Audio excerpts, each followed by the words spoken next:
Bienvenue à The Match. The Match, c'est une nouvelle émission qui fera la part belle du football anglais et surtout mettra l'accent sur le match du jour qui mettra aux prises Tottenham Hotspur contre Chelsea, battu la semaine dernière par Burnley. C'est un grand match qui attend Chelsea de Conte. Chelsea qui a été battu par Burnley, une équipe très batailleuse. D'ailleurs, on a pu voir après l'expulsion de Gary Cahill, ce n'était plus le même Chelsea qui avait remporté le championnat la saison dernière. Il faut se rappeler que Tottenham la saison dernière a été invaincu à White Hart Lane, mais cette fois-ci, ce sera une autre paire de manches, vu que ce match sera joué à Wembley. Pour la première fois, on aura un match de championnat à Wembley. On se rappelle que les Spurs n'évolueront plus à White Hart Lane dorénavant. Donc, est-ce que jouer à Wembley sera un des avantages pour les Spurs? On le saura ce dimanche. Sinon, si on regarde un peu l'effectif de Tottenham en ce début de saison, c'est beaucoup plus compact que Chelsea.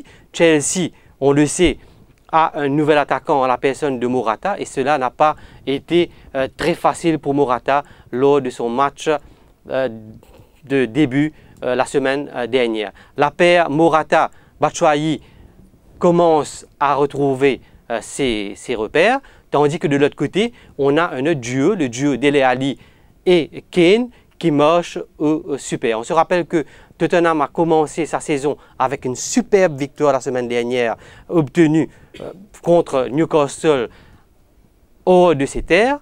Et on se rappellera aussi que Tottenham est le dauphin de Chelsea. Sinon, comment est-ce que ce match va évoluer lors de cette deuxième manche du championnat anglais? On le sait que Chelsea mise beaucoup sur une défense qui est la base de son succès, mais avec l'absence de Cahill, on pense que ce sera beaucoup plus difficile pour les milieux de terrain que sont Azpilicueta, Kanté, Fabregas et Alonso de pouvoir déjouer cette équipe des Spurs.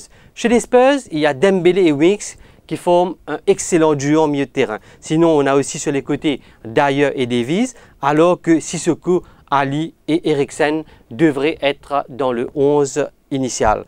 On l'a su au début de cette semaine que Kyle Walker-Peters jouera son deuxième match d'affilée.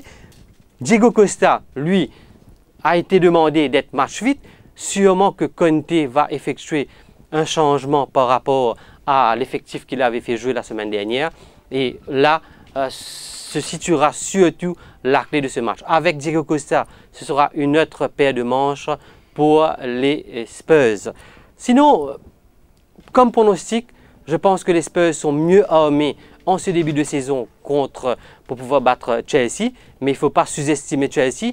Comme une bête blessée, elle viendra sûrement essayer de se racheter de son revers de la semaine dernière. Mon pronostic pour ce match, une victoire étriquée des Spurs sur le score de 2-1 face à Chelsea. Sinon, on se rappelle aussi que Manchester United a débuté sa saison en fanfare avec une victoire 4-0 contre West Ham. Cette semaine-ci, elle sera hors de ses terres contre Swansea qui vient de perdre Sigurdsson.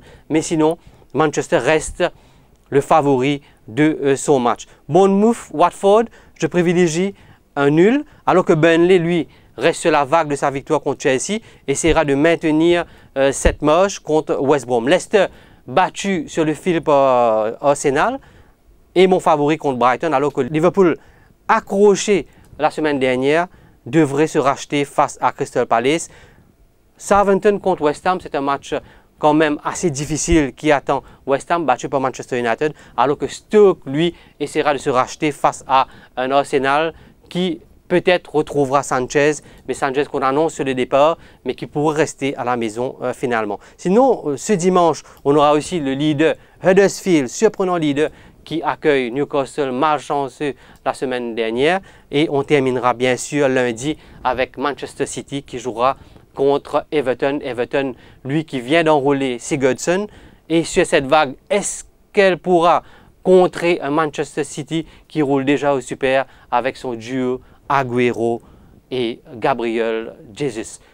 Voilà, c'est la fin de cette émission 20 matchs. On se retrouve la semaine prochaine pour un autre focus sur le match of the day de la Premier League.